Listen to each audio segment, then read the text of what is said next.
출애굽기 32장 9절에서 19절까지의 말씀을 제가 봉독하겠습니다. 여호와께서 또 모세에게 이르시되 내가 이 백성을 보니 목이 뻣뻣한 백성이로다. 그런즉 내가 하는 대로 두라. 내가 그들에게 진노하여 그들을 진멸하고 너를 큰 나라가 되게 하리라. 모세가 그의 하나님 여호와께 구하여 이르되 여호와여 어찌하여 그 큰 권능과 강한 손으로 애굽 땅에서 인도하여 내신 주의 백성에게 진노하시나이까? 어찌하여 애굽 사람들이 이르기를 여호와가 자기의 백성을 산에서 죽이고 지면에서 진멸하려는 악한 의도로 인도해 내었다고 말하게 하시려 하나이까?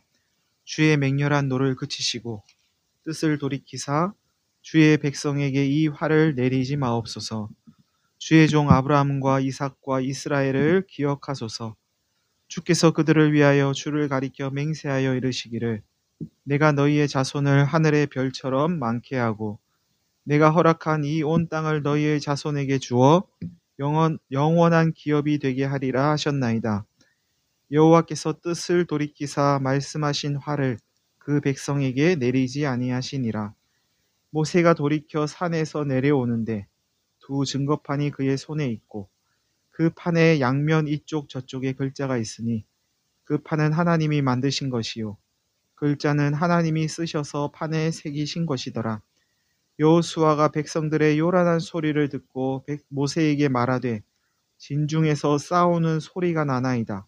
모세가 이르되 이는 승전가도 아니요 패하여 부르짖는 소리도 아니라 내가 듣기에는 노래하는 소리로다 하고 진에 가까이 이르러 그 송아지와 그 춤추는 것들을 보고 크게 노하여 손에서 그 판들을 산 아래로 던져 깨뜨리니라. 아멘. 19절까지 보았습니다.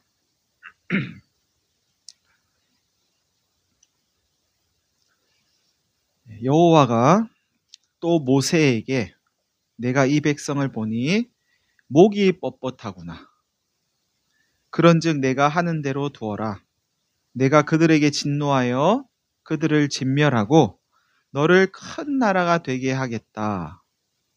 이렇게 말씀하셨다 하면서 오늘 본문이 시작합니다. 하나님이 화가 많이 나신 것 같습니다.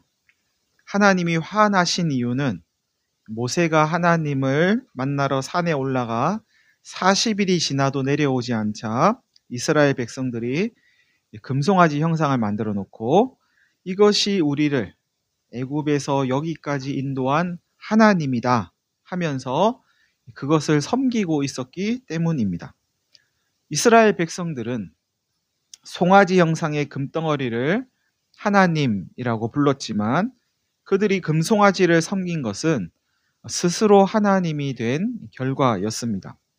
하나님의 백성 이스라엘이 하나님 계신 것을 인정하지 않고 하나님 자리에 앉아서 하나님 노릇하고 있으니 하나님이 화가 나신 겁니다.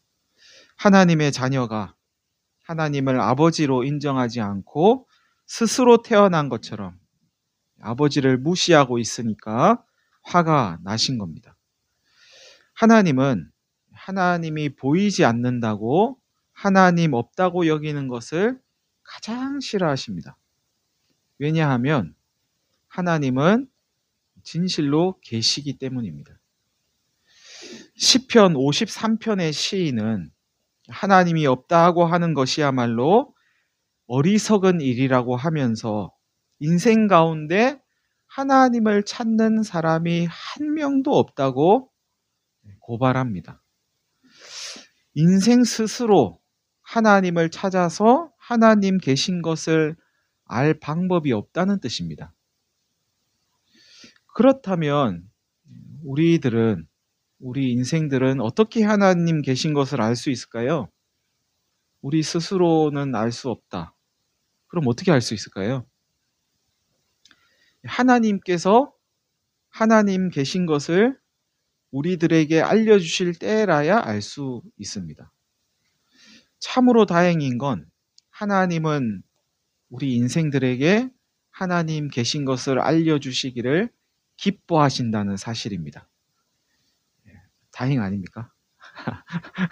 아닌가요?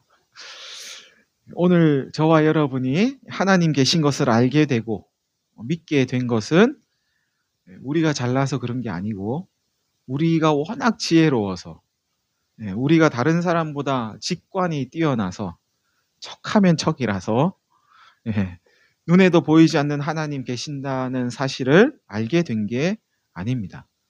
하나님께서 하나님 알만한 것을 우리의 지각과 우리의 마음과 우리의 영 속에 넣어 주셨기에 하나님 계신 것을 알게 되는 겁니다. 하나님 계신 것이 믿어지는 그 믿음을 하나님이 우리에게 주고 계시기에 우리가 하나님을 믿고 있는 거죠. 이것을 분명히 해야 기독교 신앙을 은혜로 시작해서 은혜로 마칠 수 있습니다. 이걸 잊어버리면 은혜는 온데간데 없어지고 이제 자기의 공로만 남습니다. 내가 훌륭해서 내가 남보다 뛰어나서 이제 내가 뭔가 된 것처럼 자랑할 거리가 생기는 거죠.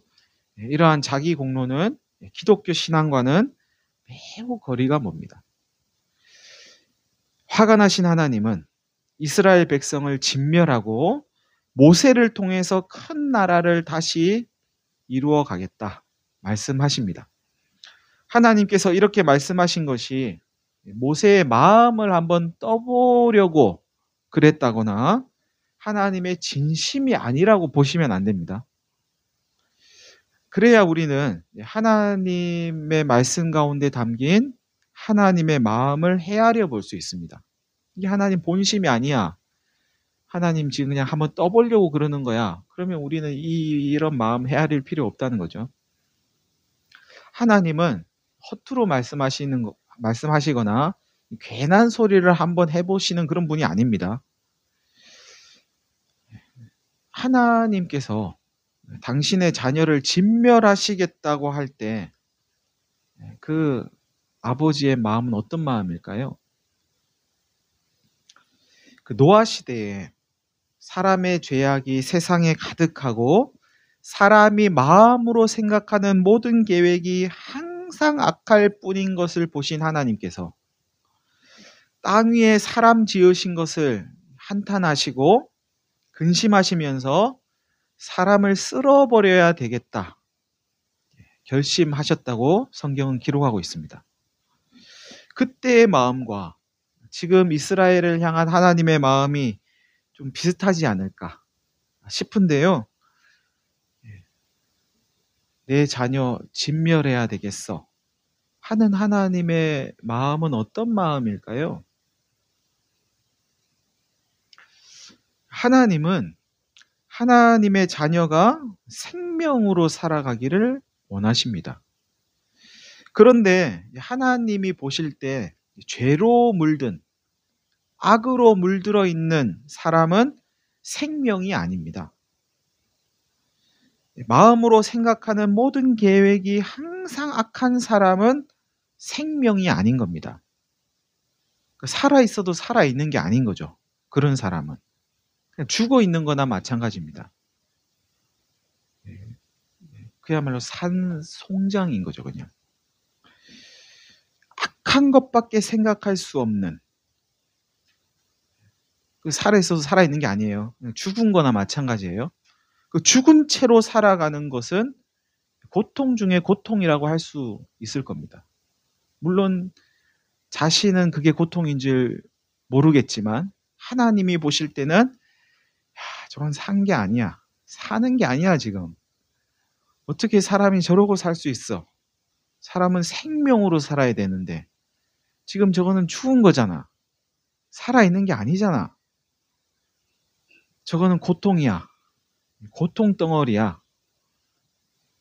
이렇게 보신다는 거죠. 자신은 최선을 생각했는데 그것이 악이라고 하면 어떻게 하면 좋겠습니까? 나는 최선을 생각했어요. 근데 그게 하나님이 볼 때는 악이에요. 어떻게 하면 좋을까요? 이런 상황이라면.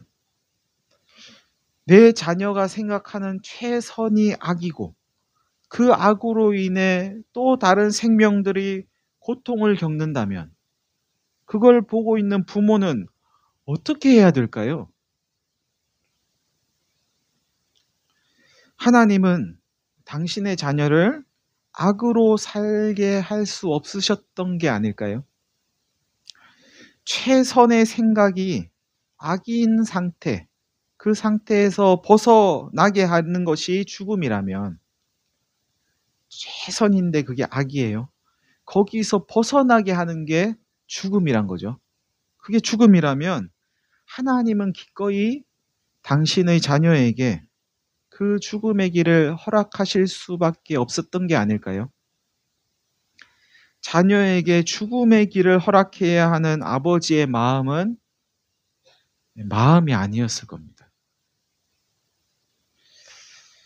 한편 모세를 통해 큰 나라를 새롭게 만들겠다는 하나님의 말씀을 모세가 들었을 때 모세는 기분이 어땠을까요? 기분이 좋았을까요? 모세가 그 하나님의 그 말씀을 들었는지 못 들었는지 모세는 하나님께서 이스라엘을 진멸하시겠다는 말에 큰 충격을 받은 것 같습니다. 이어지는 모세의 말을 한번 들어보십시오.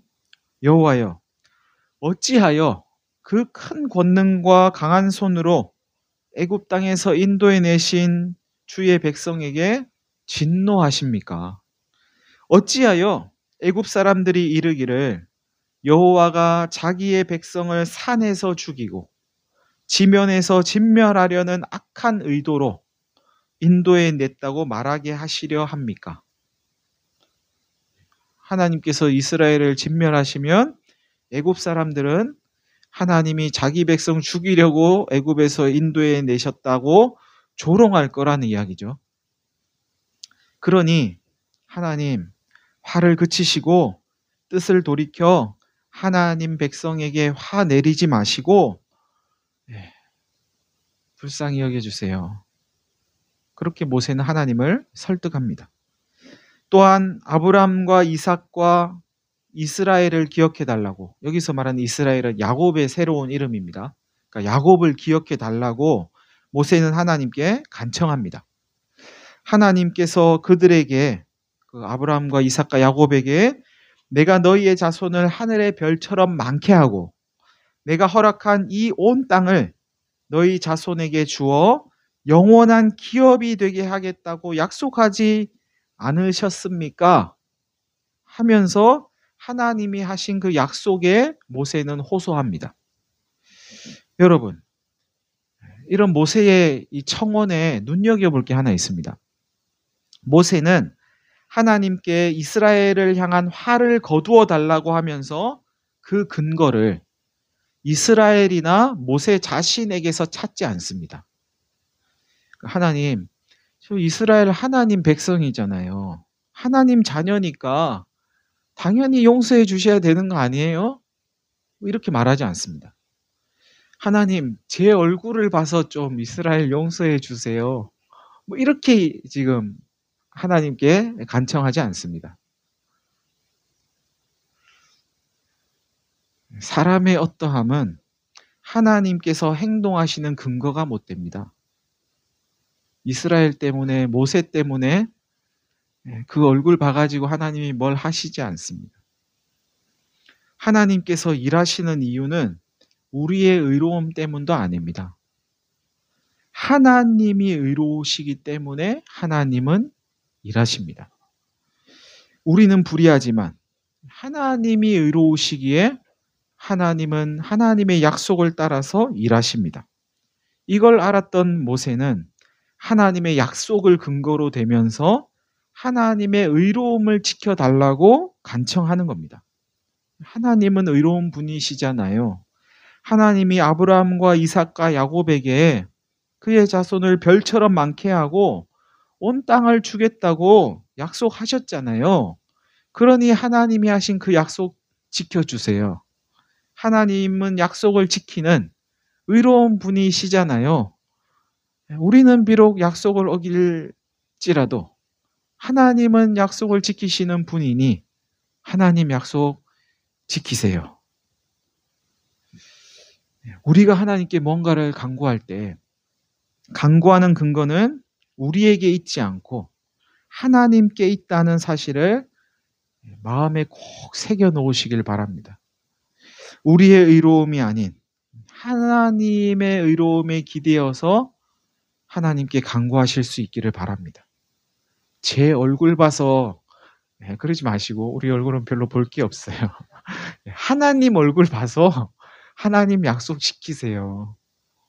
그래야 하나님의 의가 지켜지잖아요. 사람은 아무것도 아닙니다. 성경은 사람을 코에 호흡이 끊어지면 끝나는 숫자를 셀 가치도 없는 인생이라고 그렇게 평가합니다. 기분이 나쁘세요? 기분이 나빠도 할 수 없습니다. 내가 아무것도 아니라고 인정하는 것이 기분이 나쁠 수도 있고 힘들고 어려울 수도 있지만 그걸 받아들이는 데에 우리의 살 길이 있습니다. 거기에 하나님의 은혜를 누리는 길이 있습니다. 내가 아무것도 아니라는 것을 받아들여야 아무것도 아닌 인생을 존귀하게 하시는 하나님이 계시구나 하면서 그 하나님을 만날 수 있기 때문입니다.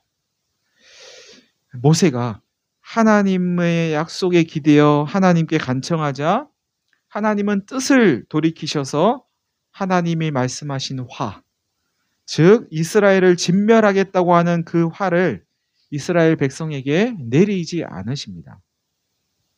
여러분, 하나님은 하나님의 뜻을 돌이키시는 분인가요? 여러분이 알고 계신 성경 지식을 총동원하셔서 한번 대답을 해보십시오. 하나님은 하나님의 뜻을 이렇게 돌이키시던가요? 예수님이 겟세마네 동산에서 피를 흘리면서 기도하실 때 저 십자가 지기 싫어요. 할 수만 있으면 이 잔을 저에게서 옮겨주세요. 할 때 하나님이 뜻을 돌이키셨습니까? 내가 창조한 사람을 지면에서 쓸어버리겠다 하면서 홍수를 내리신 그 하나님이 하나님 뜻을 돌이키셨습니까? 안 돌이키셨습니다. 하나님은 하나님의 뜻 돌이키지 않으세요. 고집이 아주 세십니다. 하나님. 사람이 기도하고 금식하고 피를 흘려도 하나님은 하나님의 뜻을 돌이키지 않으십니다. 다만 하나님께서 하나님의 뜻을 유보하시는 경우가 있긴 합니다. 조금 미루시는 거죠. 구약 성경 에스겔 22장 30절 이하에 이런 말씀이 있습니다. 이 땅을 위하여 성을 쌓으며 성 무너진 데를 막아서서 나로 하여금 멸하지 못하게 할 사람을 내가 그 가운데서 찾다가 찾지 못하였으므로, 성이 무너지고 있는데 그 성을 막아설 사람이 있는지 찾다가 찾지 못했대요. 일종의 비유입니다. 죄악으로 인해서 무너져가고 있는 예루살렘과 유다를 막아설 사람을 찾고 있는데 찾지 못했다는 거예요. 그래서 내가 내 분노를 그들 위에 쏟으며 내 진노의 불로 멸하여 그들 행위대로 그들 머리에 보응하였느니라. 주 여호와의 말씀이니라. 이 말씀은 거꾸로 이야기하면 하나님이 분노를 쏟아내지 못하도록 막아서는 사람이 있으면 그 사람 봐서 하나님이 심판을 잠시 미루어 주겠다는 거죠. 막아서는 사람이 없으면 언제든지 심판이 있는 거예요. 계속 막아서고 있으면 계속 심판이 연기되는 거죠. 연기는 계속 되는 거예요. 근데 그 사람이 없으면 이제 안 되는 거죠. 그러다가 이제 막아서는 사람이 하나둘 많아지고 회개하고 돌아와서 하나둘 많아지면 심판이 계속 유보되는 거죠. 그런데 막아서는 사람이 없으면 하나님은 심판하신다는 말씀입니다. 아브라함 시대에 소돔과 고모라는 하나님이 분노를 쏟아내지 못하도록 막아서는 사람이 없었습니다. 아브라함이 잠시 막아서서 의인 10사람 있으면 용서해 주시겠습니까? 잠시 막아서 가지고 잠시 유보됐지만 소돔과 고모라에는 막아서는 사람이 없었기에 심판을 당하고 맙니다. 유다가 바벨론의 포로로 잡혀가기 전 예루살렘 거리에는 하나님의 분노를 쏟아내지 못하도록 막아서는 사람이 한 사람도 없었다고 예레미야 5장은 기록하고 있습니다. 그래서 유다는 결국 바벨론의 포로로 잡혀가죠. 오늘 본문에서 하나님이 뜻을 돌이키겠다는 말씀은 하나님께서 분노를 쏟아내지 못하도록 막아선 이 모세 때문에 하나님이 심판을 유보하시겠다는 뜻입니다. 하나님께서 심판을 유보하셨다고 이스라엘이 범한 죄를 용서하신 것은 아닙니다. 이어지는 내용을 보면 아니 왜 하나님이 뜻을 돌이키셨다는데 이런 일을 또 버려야 돼? 할 만한 일들이 있습니다. 뜻을 돌이키셨다는 게 하나님이 다 용서하셨다는 뜻이 아닙니다. 죄는 반드시 대가를 요구합니다. 지금 당장은 아니더라도 결산할 때가 있습니다. 여기서 한 가지 유의할 점이 있는데요. 죄에 대한 대가를 지불했다고 당연히 용서받을 거라고 여기면 안 된다는 사실입니다. 죄에 대한 대가를 지불했는데도 용서는 못 받을 수도 있습니다. 죄에 대한 대가를 지불하는 것과 용서는 별개라는 거죠. 왜냐하면 용서는 용서를 빌고 대가를 지불해야 하는 사람의 몫이고 용서하는 것은 그 사람 몫이기 때문입니다. 그의 몫이기 때문이죠. 나는 내가 잘못해서 최선을 다해서 내 잘못에 대한 대가도 지불하고 용서를 빌겠지만 저쪽에서 용서 안 해주면 할 수 없는 거죠. 하나님은 하나님의 길을 하나님을 알지도 못하고 하나님을 알려고 하지도 않고 하나님을 떠나서 악의 길, 죄의 길을 가던 우리를 구원하려고 예수님을 보내셨습니다. 우리가 지불해야 할 죄의 대가를 예수님이 대신 지불하게 하셨습니다. 그뿐 아니라 우리의 허물과 죄를 용서까지 해주셨습니다. 우리의 허물과 죄로 인한 하나님의 진노를 십자가의 죽음으로 예수님께서 막으셨습니다. 예수님의 십자가의 죽음은 하나님의 진노를 유보한 것이 아니라 종결시켰습니다. 우리를 향한 하나님의 진노는 이제 남아있지 않습니다. 조금도 남아있지 않습니다. 그렇기에 이것은 복음입니다. 아직 남아있다. 그러면 이건 복음이 아니에요. 근데 안 남아있어요. 완전히 다 해결되었어요. 그렇기에 이것은 복음입니다. 이것이 기독교의 진리입니다. 이 진리를 믿는 자는 죄로부터 자유를 얻습니다. 이 진리가 믿어져서 죄와 죽음으로부터 자유를 누리는 저와 여러분이 되시기를 간절히 바랍니다. 모세가 돌이켜서 산에서 내려오는데 두 증거판이 그의 손에 있었답니다. 증거판이 2개예요. 이 증거판은 하나님이 만드셨고 하나님께서 증거판 양면에 글자를 써서 새겨주셨다고 본문은 말씀합니다. 증거판이 2개인데 양면으로 글자가 새겨져 있는 거죠. 증거판 양면에 쓰인 글자는 출애굽기 20장 이후에 나오는 소위 십계명입니다. 여호수아가 백성들의 요란한 소리를 듣고 진중에서 싸우는 소리가 난다고 모세에게 이야기합니다. 아마 이 여호수아는 모세의 수종을 들면서 모세와 함께 산 꼭대기까지 올라간 게 아닌가 싶습니다. 모세는 이 소리가 승전가도 아니고 패하여서 부르짖는 소리도 아니고 노래하는 소리라고 이야기합니다. 그러니까 여호수아는 그 소리를 싸우는 소리로 들었는데 모세는 이거 노래하는 소리야 이렇게 들었다는 거죠.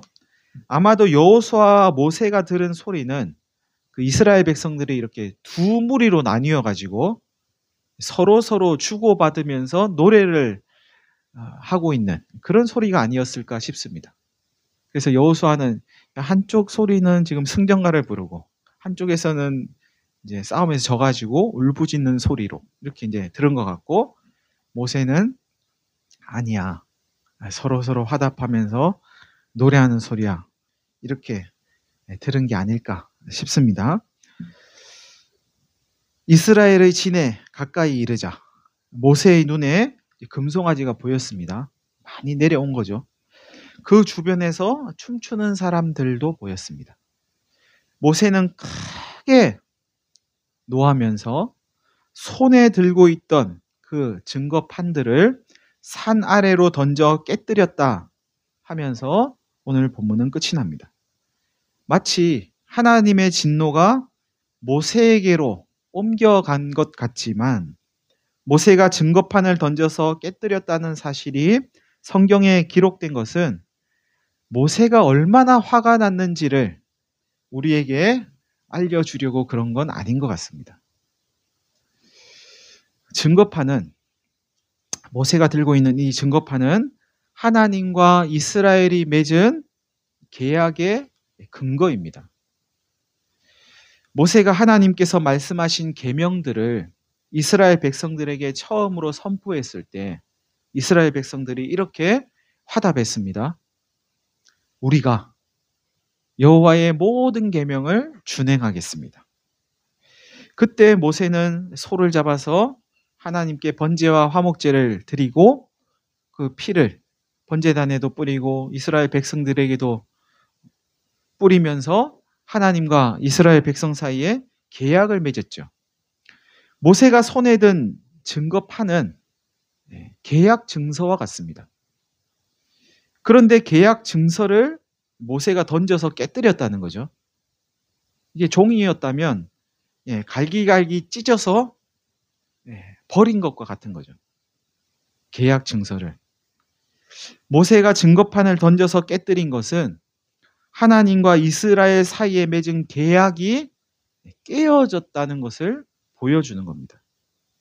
너희의 죄로 말미암아 너희와 하나님 사이에, 우리와 하나님 사이에 맺은 계약이 깨졌어. 이 계약을 깨뜨린 것은 바로 너희야.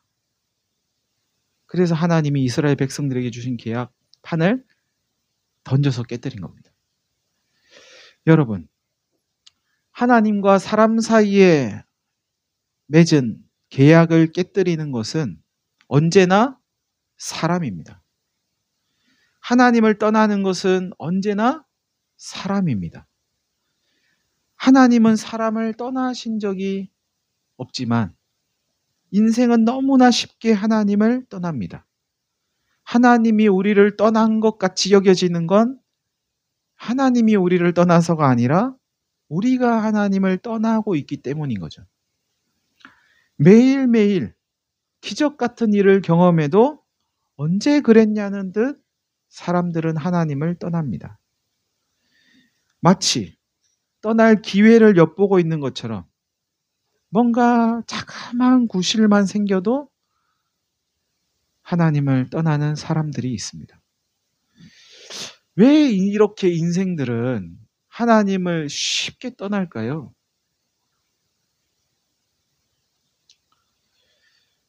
결론은 하나님이 보이지 않기 때문입니다. 하나님이 보이면, 하나님이 내 눈앞에 딱 보이면 쉽게 떠날 수 있을까요? 하나님이 늘 내 눈앞에 보인다. 쉽게 떠나질까요? 휴대폰 들고 다니듯이 하나님 옆에 이렇게 끼고 다니지 않을까요? 보이기만 하면. 하나님이 계신다. 하나님이 내 앞에 계신다. 나와 늘 함께 하신다는 사실이 믿어지지 않기에 하나님 떠나기가 쉬운 겁니다. 그래서 하나님은 하나님과 사람 사이에 맺은 계약을 더 이상은 깨뜨릴 수 없도록 하나님의 계약을 이제는 판이 아니라 돌판 나무판이 아니라 종이가 아니라 사람의 마음에 새겨버리겠다고 말씀하십니다. 그 말씀이 오늘 예배 시작할 때 낭독했던 말씀입니다. 보라, 날이 이르리니 내가 이스라엘 집과 유다 집에 새 언약을 맺으리라. 새로운 계약을 맺으리라. 이 언약은, 이 계약은 내가 그들의 조상들의 손을 잡고 애굽 땅에서 인도하여 내던 날에 맺은 것과 같지 않을 것이다. 지금 이스라엘과 맺고 있는 이 계약과는 다를 거라는 거예요. 그들은 내가 그들의 남편이 되었어도 부부 사이에 맺는 계약처럼 맺었다는 거죠. 그래도 내 언약을 깨뜨렸다. 그날 후에, 지금 요 날 후에 내가 이스라엘 집과 맺을 언약은 이렇다. 곧 내가 나의 법을 그들 속에 두며 그들의 생각 속에 두며 그들의 마음에 기록하여 나는 그들의 하나님이 되고 그들은 내 백성이 될 것이다. 마음과 생각에 기록한 것은 깨뜨릴 수도 없고 지워버릴 수도 없고 찢을 수도 없는 거죠. 살아있는 한 계속 남아있는 거예요. 판에 새겨준 계약을 깨뜨려버리니까, 찢어버리니까 다시는 깨뜨릴 수 없도록 계약을 마음과 생각에 새겨버리는 겁니다. 이 계약을 가리켜 새 언약이라고 합니다. 새 계약이 맺어지는 시점은 예수님께서 십자가에 달려 죽으시고 부활하신 후 그것을 받아들일 때입니다. 다시 말하면 예수님의 십자가 죽음을 자기의 죽음으로 받아들여서 예수님과 연합하고 예수님의 부활을 자기의 부활로 받아들여서 예수님과 연합할 때 그때 우리의 마음과 생각 속에 하나님의 계약이 새겨진다는 겁니다. 예수님의 십자가와 연합하고 부활과 연합하는 사람은 깨트릴 수 없는 언약을 가지고 살아가는 겁니다. 자신이 하나님의 백성이요 하나님의 자녀라는 사실을 다시는 잊어버리지 않게 되고 하나님을 떠날 수도 없게 됩니다.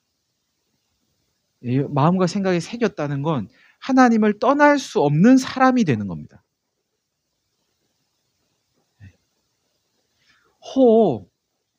교회를 잠시 떠날 수는 있을지 몰라도 하나님은 떠날 수 없는 사람이 되는 겁니다. 한번 새겨지면 하나님을 잊을 수 없는 사람이 되는 거예요.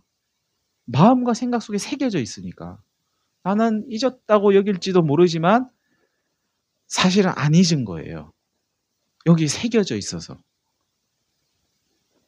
이게 얼마나 놀라운 하나님의 은혜인가요? 놀랍지 않으십니까? 잊으려고 해도 잊을 수가 없고 떠나려고 해도 떠날 수가 없어요.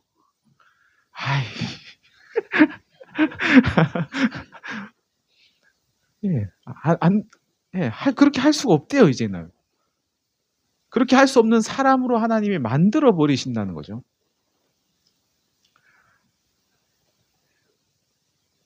사랑하는 성도 여러분, 하나님 모른다, 하나님 없다 하는 인생을 악과 죄와 죽음에서 건져내기 위해 이 땅에 오셔서 십자가에 달려 죽으시고 부활하신 예수님은 우리와 연합하기를 원하십니다. 예수님을 통해 하나님과 우리 사이에 새 계약이 맺어지기를 원하십니다. 하나님과 새 계약이 맺어져 있을 때라야 인생은 비로소 생명이기 때문입니다. 그래야 사는 게 진짜 살아있는 것이기 때문입니다. 하나님과 맺어진 새 계약은 깨어지지 않고 파기되지 않는 영원한 계약입니다. 우리가 아무리 깨뜨리려고 해도 이제는 깨뜨려지지가 않는 계약입니다. 하나님이 그렇게 아예 만들어 버리셨습니다. 이 새로운 계약 안에서 참 자유와 생명을 누리고 전하는 저와 여러분이 되시기를 간절히 바랍니다. 우리 다 같이 한 1분 정도 기도하시겠습니다.